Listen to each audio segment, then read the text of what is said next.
Welcome to ESG Decoded, the podcast where we unpack how business, innovation, and impact intersect to shape a sustainable future.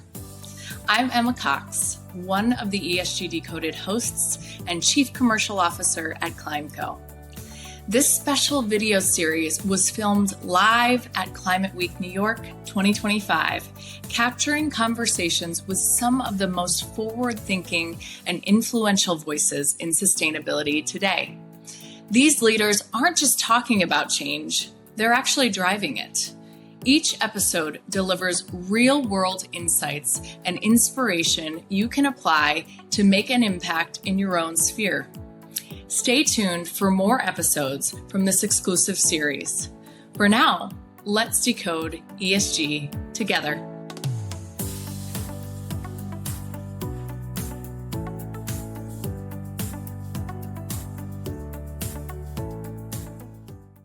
Welcome to a special episode of ESG Decoded. We're here at New York Climate Week 2025, and I am joined by a very special guest today, Jenny Motles, who is the Chief Sustainability Officer at Philip Morris International, also known as PMI.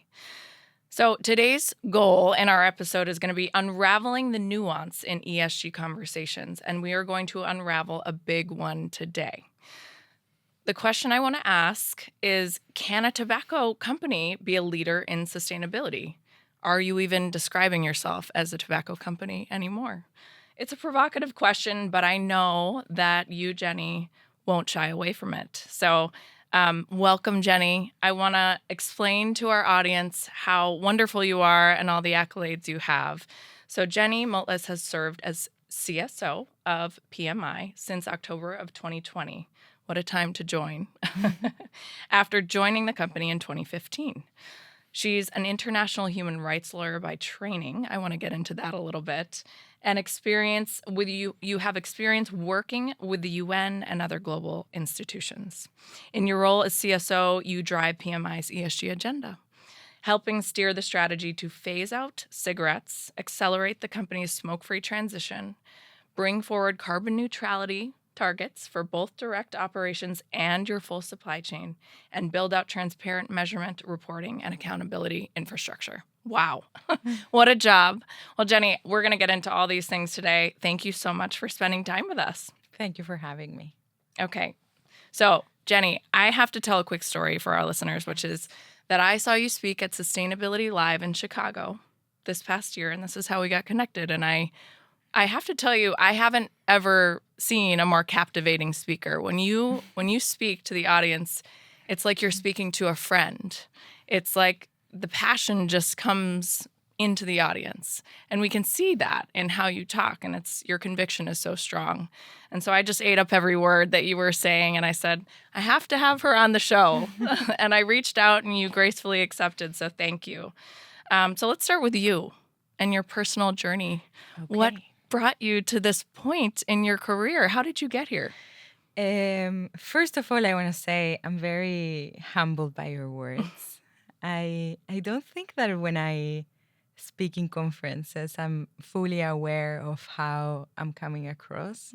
But in truth, I really appreciate, and I guess we will talk about it later, the opportunity of having a platform and the opportunity of being able to bring light onto issues that perhaps are so loaded by biases that don't allow us to change. And I don't think this is specific to the company I'm working for or the issue that I'm trying to address. I think in general, it's very easy for all of us to create certain judgments and become fixated, and then guided by those biases, assume that things will always stay the same. Sure. And in the business of change, you need to try to resist that. And so every time that I get a chance to really sit anywhere and talk about it, I try to be as candid and as transparent as possible. And this is really what I was doing when you and I met in Chicago. Yes. Well, that came through loud and clear.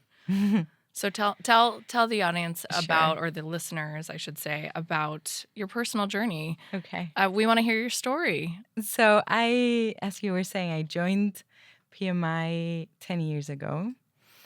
really by chance or Yeah. by mistake, I would Okay. say. I was on a barbecue and I met someone that worked for the company. Back then, I was working for the UN, Okay. and they approached me to come and work for the company, and I was very quick to say, "Thank you very much, sir, but no thanks. Oh, interesting. This is not a company that I want to work for." So your bias was there. I think it was not just my bias, but it was also that self-righteousness, you know. I was 28. I was working for the UN. I'm a human rights lawyer. I'm here to save the world. And that doesn't happen in a cigarette company. So Right. obviously, this is not the place for me. So you started as a skeptic. I didn't even start in that moment. I was like, no, thank you. I Yeah. have nothing to talk to you about. Goodbye. And first of all, he was so insistent, and which intrigued me. But what I would say was that at one point he asked me, "What would it take for you to work for a company like this?" And I said, "I would only work for this company to help it not make or sell cigarettes anymore." Wow. And he said, "Okay." And I was like, "Okay." That's an option. I mean, and then I was like, no, I'm not going to do it. And then I told the story to my sister. And my sister said to me, "Okay, that's great. But if you're not going to do it, I don't want to hear one more word about how much you hate smoking. Because here you are, Yeah. given the opportunity to create change, and you're being so quick to say no. So who's going to fix it? If everyone says no to the things that they reject, and if everyone says no to the things that they don't like, the problems don't really go away. They just become somebody else's problem to fix." So true. Yeah, so true, So right? true. And so I was like, well, she's right. And here I am walking around saying all the things that I don't like and all the things that are wrong with the world, and living my happy pink life, trying to only do good. And here I am presented with an opportunity to really go into the belly of the issue and try to do something about it. Yeah. And so I went back and I said, okay. And I thought, oh my God, I'm going to really last 3 weeks. We'll give this a try. You jumped right in. Yeah. And then here I am 10 years later. Oh my goodness. Well, if you hadn't said yes to that opportunity, Yeah. who would have done it, you know? So Well, I'm grateful you did. And I think, I mean, I didn't do it. I think that it was just and for me, this is the beauty of how change really happens. Because you need to go into places where things need to start becoming different so that the status quo doesn't prevail. And part of things becoming different means people changing as well. That's right. And so it was not just me. It was so many people, and this beautiful cross-pollination of talented individuals and very passionate and very opinionated about how things could be better. Yeah. Coming from different areas, you know, coming from science, coming from academia, coming from public sector, coming from international organizations, and saying, well, in this company where there is so much ingenuity and so much intentionality about change, let's go try. Yes. And it's amazing to see what can happen when you really open up to give it a shot. Amazing.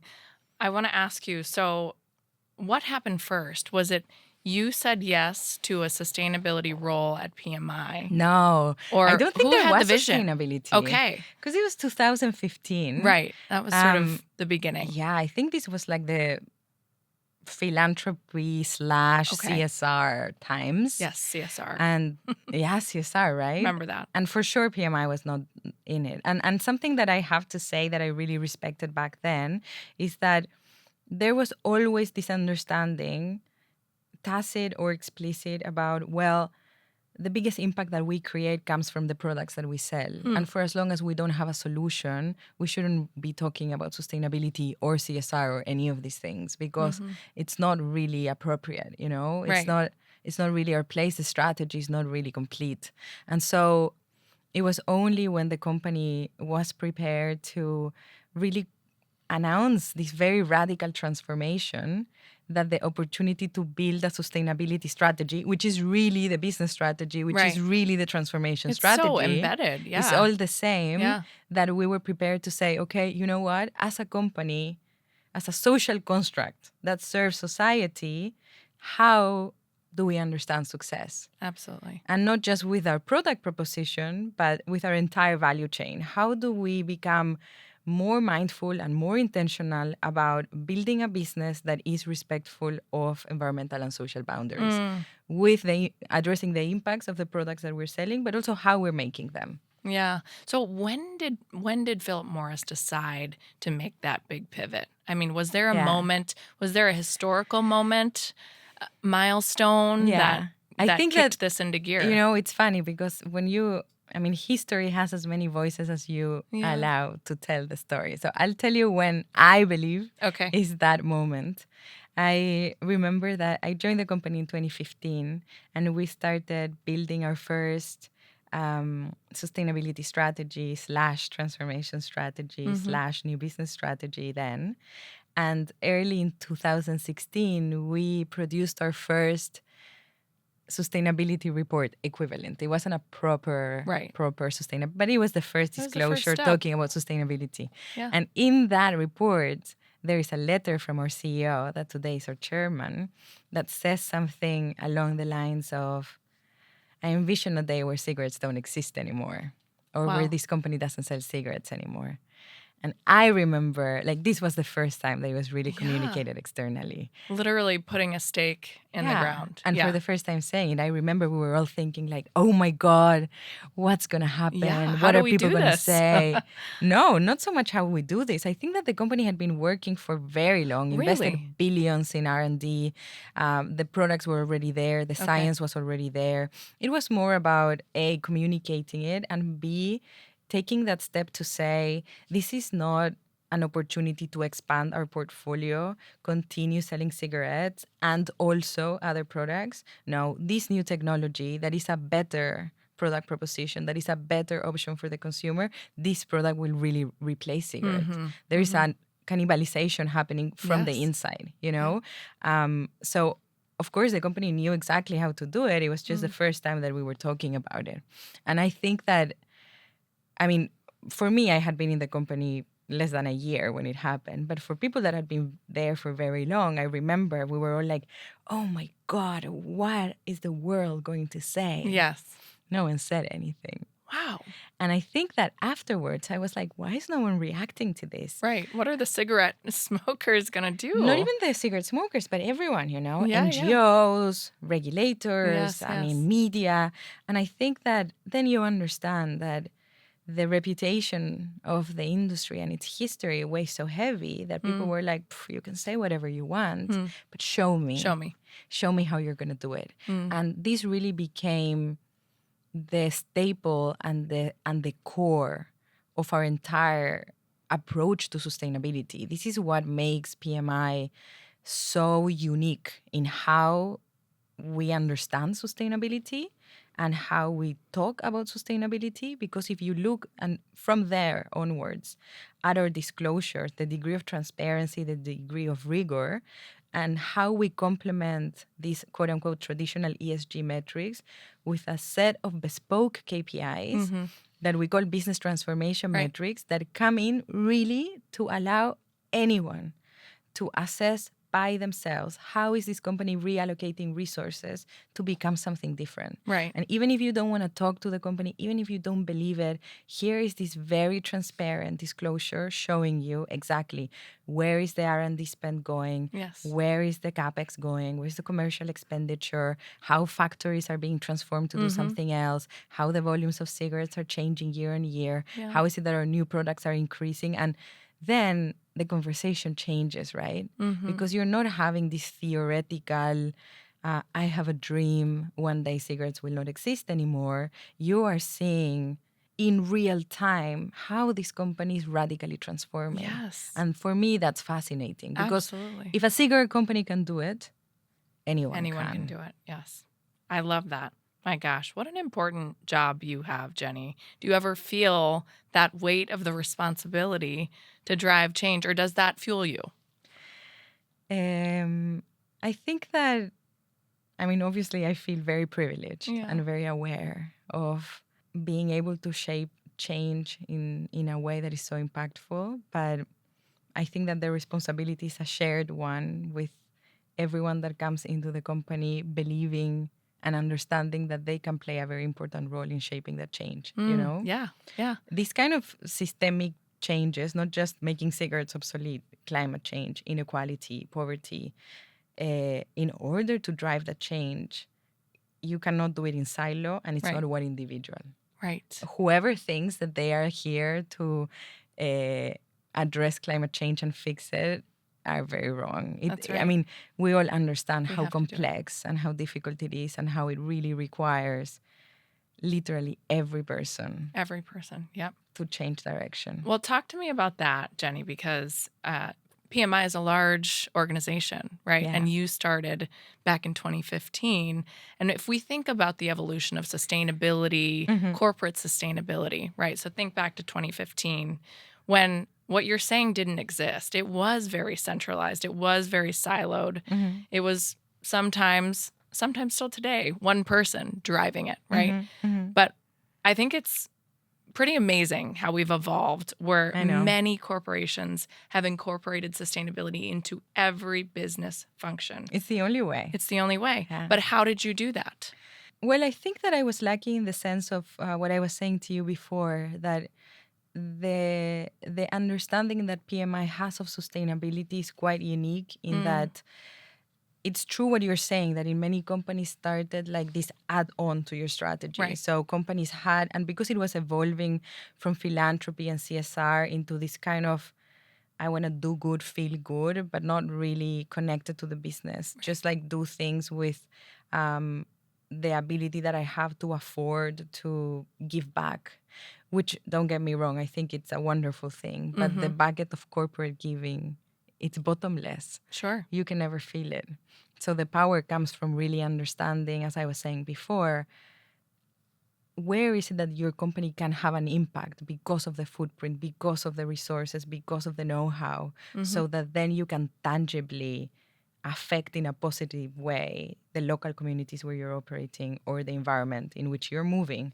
And so because we had not really had a CSR strategy before, we were really starting from scratch. And Yeah. what a beautiful opportunity when you are redefining the strategy of the company and the future of the company to there and then say, wait a minute, let's think about this holistically and think about negative externalities in general, and how is it that we're going to minimize those negative externalities, those that come from our products, those that come from our operations, and accordingly embed that throughout, you know? And Yeah. so I think that because you say like, oh, now it's, and for sure you're speaking with a lot of people and you see Yes. this pattern that sustainability becomes more and more embedded in Yeah. different functions.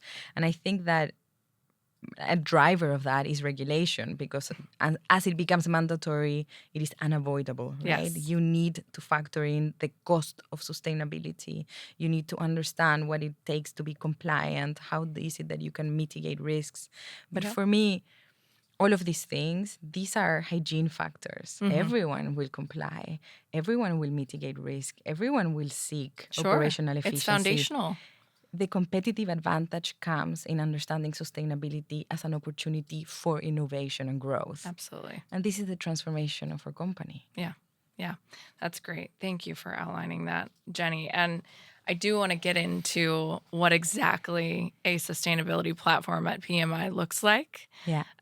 You talked about identifying your biggest opportunity for impact Mm-hmm. as PMI, which is unique, right? Mm-hmm. And I want to hear more about that. What did you find through that exercise, and what are you focused on? In terms of determining where to focus. Right, right. Yeah. So I think, I think it requires a lot of honesty and Yeah. candor, saying, if we're going to have a conversation about where our greatest impact lays, we need to be honest to say the greatest impact is related to the health impacts of the product that we Right, sell. right. And the best and only way to address that is to find a way where we no longer base our success on making or selling cigarettes. Right. And so, and what I find amazing about it is that if you think about it, all products create negative externalities. Naturally, cigarettes are very evident and very known. Sure. But I don't want to give examples, but any consumer Sure. good will have a negative externality either for the consumers or post-consumption on the Right. environment. And so I think that for you to have a meaningful strategy, you need to be honest about where is it that your biggest impacts lay, so that you can put resources in order to address those impacts in a way that is meaningful. And if that means changing your business model completely, let it be that, Okay. Yeah. And so how is it that we've addressed it? I think that starting from that moment, obviously, addressing climate change or protecting human rights or ensuring that our workforce has an inclusive environment, that people are fair paid, all of these things, they're very important and we do them. But how bizarre would it be if I was sitting here talking to you about solar panels? The entire time you would be thinking like, well, that's very nice, Jenny, but how is that relevant to your business? You're selling cigarettes, so what are you doing about that? You know? And it's right to think that way because like in any other company, if I was working for a tech company or I was working for a food company, like we all understand that there's certain impacts first and foremost that should be addressed and should be talked about. Because if we're thinking about sustainability, about transforming economic models, it starts by being honest of what is most material to you. Yes, absolutely. Well, on that note, too, I am curious about the environmental side. You mentioned solar panels. I won't ask you about solar panels, but I did notice. We do have them. You do. Good. That's great. Check. But I did notice that recently you were awarded, and PMI was awarded, the Forbes, I believe, Net Zero Leader Award. Yeah. And you were fourth on that list, which is a huge acknowledgement. Tell us how you got that. Yeah. So, well, first of all, PMI, I work in Switzerland. Our CEO, our senior management is in Switzerland, but we're an American company. We have a big footprint outside of the United States. And some of the beauty of that is that, of course, as an international company, we have to respond and we have to adapt to cultural realities and regulation that is asking us to operate in different ways, Right. Especially when it comes to environmental laws and climate change. I'm super proud to see that for the longest time, PMI has invested significantly in having an environmental strategy that is really ahead of many, and this is the reason why we're being recognized. But it's not just about the performance, it's also about the quality of the data. Okay. And how is it that we're able to so transparently communicate and measure, like I was saying to you before, what kind of impacts do we have on the environment and how is it that we're minimizing it? And I think in a way, I guess this is the silver lining of being under so much scrutiny. Yes. Because I don't think that I would have permission to talk about sustainability the way I do if I wasn't able to substantiate properly everything that I am claiming. You have the receipts, as they say. Exactly. I don't think that I can afford not to have them. And so because of that, I think we're talking about regulation before. Regulation is forcing companies to become much more disciplined in the way that they approach sustainability and the way that they report on sustainability. But we have been doing this for years. Yes. Because we cannot afford it any other way. And so I think that part of the recognition comes from the fact that any stakeholder, be it Forbes or any other rating agency or any NGO, will be able to find a degree of granularity and robustness in our data that goes back years and years that is not the case with many companies.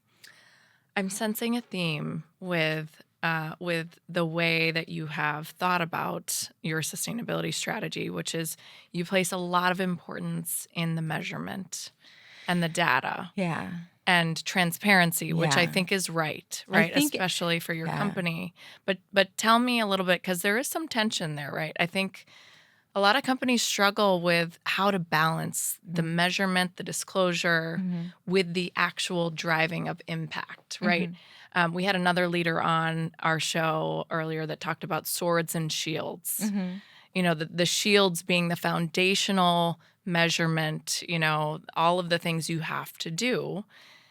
But then the swords being the innovation, the Mm-hmm. pushing forward, the Mm-hmm. driving the impact. So Mm-hmm. tell me how you think about that, and how do you balance that? So, listen, when I was hearing you and you were saying I'm sensing a theme here about the importance of data. So, Hmm. you're absolutely right. But Yeah. it's not so much about the importance of data, it's more about, for me, the ability to substantiate and the ability to transparently engage, open to say, here's where we're performing well, and I have the receipts, like you were Hmm. saying before. And also, here's where we have the challenges. Right. And I think that from that, I don't know, candor, but also the humility to recognize that Right. especially in sustainability, the kind of challenges that we're facing are so complex and Absolutely. so systemic that no one can pretend to know how to fix them, and no one can pretend to say, I have full control under this. Hmm. I mean, think about you were asking me about environment and climate change. And we can talk about how aspirational we are and how ambitious we are, but the truth is 93% of my emissions in my scope 3 are outside of my control. Right. And if there's no regulation that incentivizes technology, innovation, infrastructure, policies that shift change, then the pace at which the world will decarbonize will directly impact my ability to reach the targets, you Absolutely. know? Hmm. And so for me, the pattern is not so much or limited to data. For me, the pattern is about having conversations that are honest and open, so Hmm. that out of that, you can really create the opportunity to build partnerships for change, Mm. you know? And I really think that this is where the biggest commonality is. Making cigarettes obsolete is not something that PMI can do by itself. Right. The same as climate change, the same as any other systemic issue. And so if I am unable to convey that, even if it's just to give perspective, then I have failed. Hmm. Yeah, thank you for reframing that and Mm-hmm. clarifying, because I think that's an important clarification. You touched on another theme that I would like to pick on a little bit, which is partnerships. Yeah. This is another theme that we Yeah. talk about all the time in this Yeah. industry. We can't do it alone, Yeah. even a large company like PMI. Mm-hmm. What are some of the sort of key partnerships Mm-hmm. that you think have enabled your success? So I think this is for sure my greatest challenge, Mm-hmm. and one that I really um, suffer personally and professionally. Mm-hmm. When we first started the conversation, you were asking me about Sustainability Live and how you perceived me on stage. And I told you I never take for granted those opportunities, Mm. because for me they're really so rare. I think that if I was working maybe for another company, the conversation would be different, because I would have that luxury to be able to speak openly anywhere and choose partners at my discretion. Yes. And that would significantly accelerate the pace and the scale of our impact and our change, which is not the case. I think that unfortunately, there's a lot of fragmentation that is born from skepticism, which I think is healthy and absolutely right. Mm-hmm. But nonetheless, skepticism that builds biases and builds judgment and builds walls that prevent dialogue and that prevent the opportunity to drive impact and change. You know, I Right. think that we're all so sat on our trenches, on that fixated approach to think that someone is wrong or that a company is bad in Mm-hmm. these absolute ways. without really pausing to say, and I get it because it's so easy and so comforting to classify things in a binary way. This is bad, this is good, Right. yes, no, black, white, and then we can continue. But the thing is that sometimes, or all the time, life is not binary, Right. You have and to find common ground somewhere, right? yeah, I mean, not even common grounds. I think it's more about pausing to understand that a company that has a history about doing things in a certain way can change. We can Yes. all change. It's possible. And if we embrace those possibilities, I genuinely believe we can do anything. And for me, that's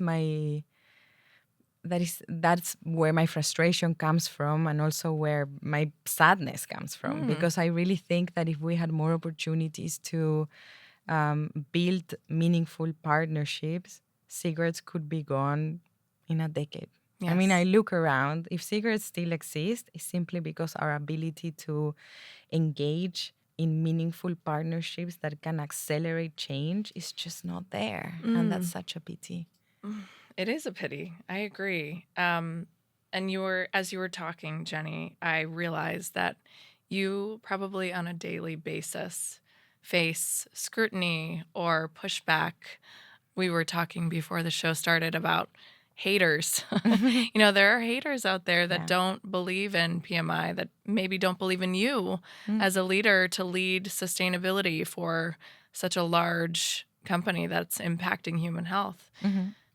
What do you say on a daily basis to those haters? What I would say is, I get it. I get it. I don't think that these biases, and I don't think that this skepticism, and I don't think that this resistance is born from thin air. I think that trust is something that takes years to build and is lost Yeah. in a second. And when trust is lost, and companies know this very well, it takes many, many, many, many, many years to build back that trust. And it's not just about companies, it's any relationship. Yes. Yes. When you lose trust, it's very difficult to believe again. It's very difficult to partner. It's very difficult to take what is being said at face value. I get it. And this is why I am so obsessed with making sure that everything that we're saying can be verified, can be substantiated, that we're extra transparent so that all the information is available. And it's not that we are overdoing it, it's that unfortunately or fortunately is the only way to start building back a bridge that was broken so many years ago. Yes, And now my dream is that we can hold that space to say, I still don't like you. You're still a cigarette company, true. But you know what? You're clearly not the cigarette company that you used to be. Yes. Because with billions invested in R&D, with hundreds of scientists working in your company, with a big portfolio of technologies that are better alternatives to cigarettes, and with strong statements and data showcasing that you're doing everything in your power to move away from cigarettes within your company and make cigarettes obsolete, let me just ask, what would it take for this to happen faster? And it's just that curiosity that could change everything, Absolutely. Yes. But what you just described, that I get it, right? That I get it. That's empathy, right? I see you. I understand. And you told that beautiful story at the beginning of this episode of how you were convinced, right? Yeah. And somebody said to you, I get it. Yeah. But brought you to a place where you could take that leap. You're right. Yeah. And years later, I went back to that man that hired me, that later became my boss, to apologize to him. Because really, in that self-righteousness, I was being so obtuse and so binary in my thinking. I was like, well, how could a person like me ever work for a company like yours. Yeah. And this you and me, bad and good, this binary way was forbidding me to think in a way that was non-linear, Yes. And I genuinely think that the only way in which we're going to be able to tackle these complex issues is really in a non-linear way. Absolutely. It's thinking outside of the box and connecting dots that are not connected yet. Because if we continue to try to do the same things, we're not going to yield different results. This is so true. This is so true.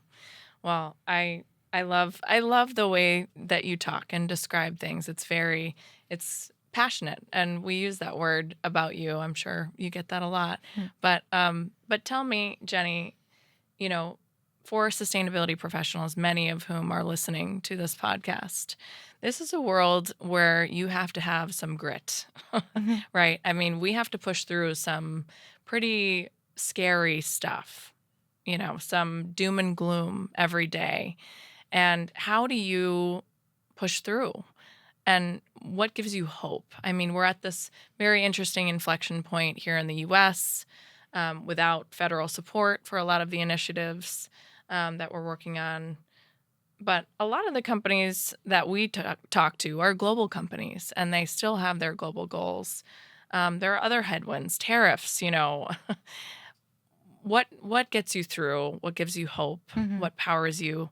Tell us about that passion that gets you through your work every day.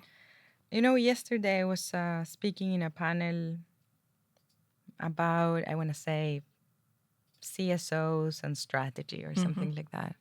And the first question, it was moderated by the head of the UN Global Compact, US, Amanda. Shout out. She's so great. And she asked, what is the one characteristic that chief sustainability officers need? And she asked me first. And she formulated the question very similar to how you're formulating the question now, And my instinctive answer was optimism. This is really the one thing that you need. And I really mean it. Okay. And so you ask me what gives me hope. And what gives me hope is I have a team of people that are so talented and so passionate, so able to find solutions where no one would think they exist, so creative. And I get so inspired by those engagements daily. This gives me hope that anything is possible. Amazing. I really believe it. Yeah, I know you do. I can see it. And I want to tell you, Jenny, what gives me hope is looking at all the great work that you've managed to achieve at PMI so far. Just look at how far you've come and how far PMI has come on this journey. It's really impressive. So I'd like to think you're just getting started. Thank you. And I think, can I say one thing? Yes. About change and transformation? Because I think that I understand the impatience of saying, well, you don't want to sell cigarettes anymore, then don't make them. Sure. But really creating change of this magnitude takes time. And I think that what is very important, and again, not just for cigarettes, but in general, climate change, getting that discouragement of, are we moving fast enough, or are we making enough impact? We get this news and we get this information. Is the world is warming up, and are we doing enough? Right.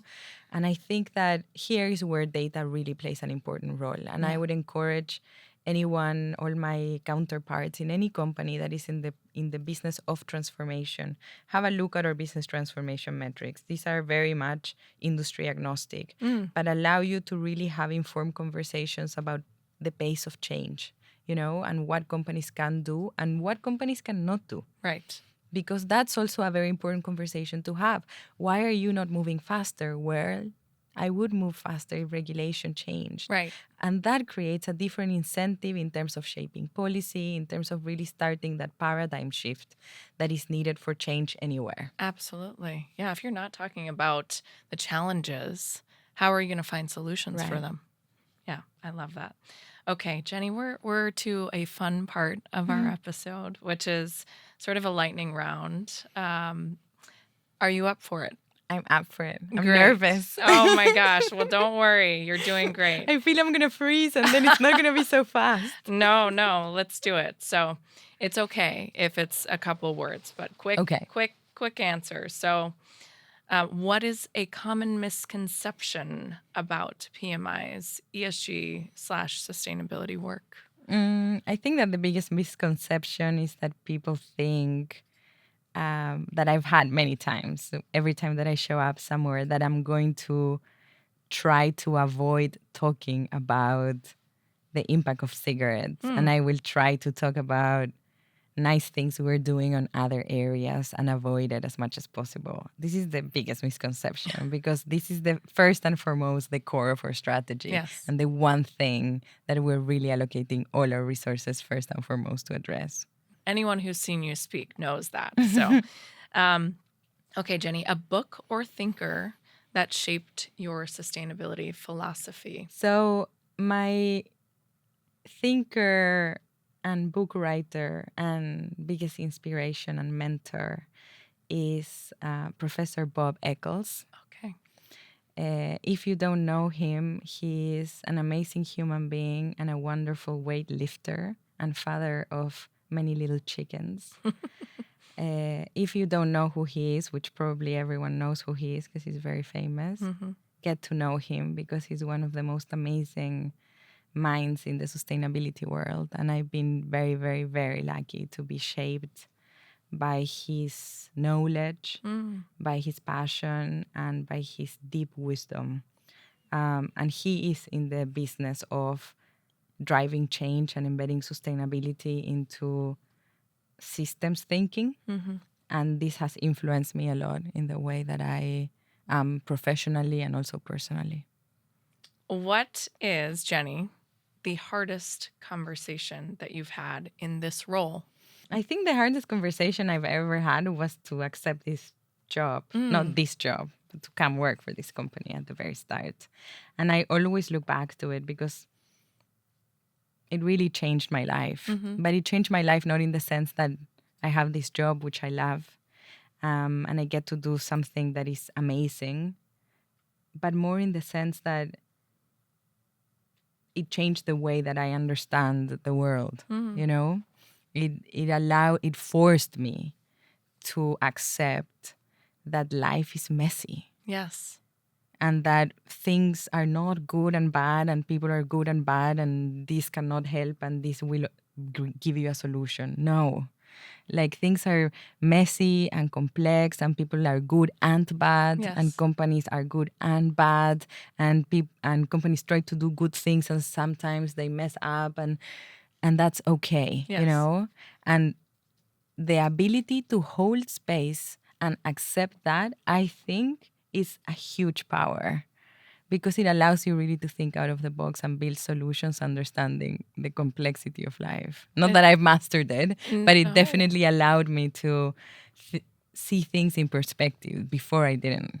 Absolutely. I would think, Jenny, that conversation and that decision for you to take down your wall changed how you walk about this life and you're so right. approach tough conversations and decisions and the work. Totally.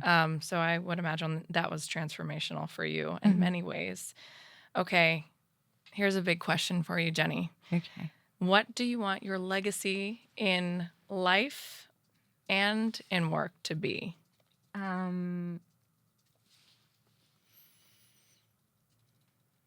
Difficult question. I know. It's a big one.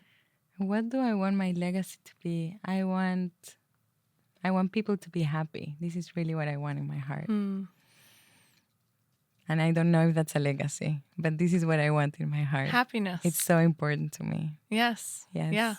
I think that you have made me happy today. So thank you so much for being here, Jenny. Truly. Thank you so much for having me. Honestly, as I was saying to you before, I don't take it for granted at all. This is important time, and whoever is listening, I also thank them for opening their minds, for opening their hearts, for holding space for this conversation, and for at least giving me the benefit of doubt, which I think already is a step forward. Well, your authenticity is glowing, and truly it's an honor to know you and to have had this conversation. Thank you for sharing your words of wisdom, your nuggets of wisdom to our listeners. I know I'm inspired, and I hope everyone else was inspired having listened to this conversation. So, Jenny, thank you for being here.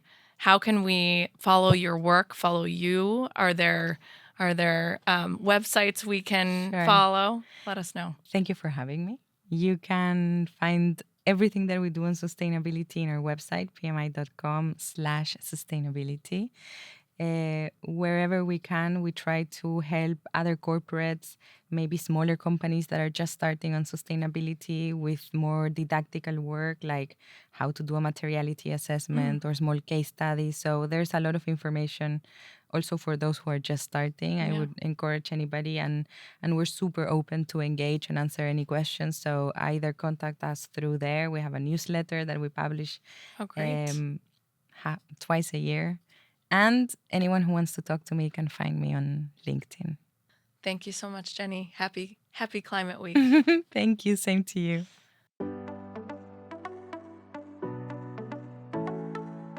Thanks for tuning in to our special Climate Week New York video series.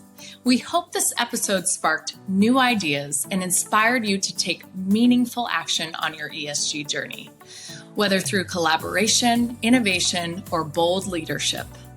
Stay tuned for more conversations with the change makers shaping a more sustainable future.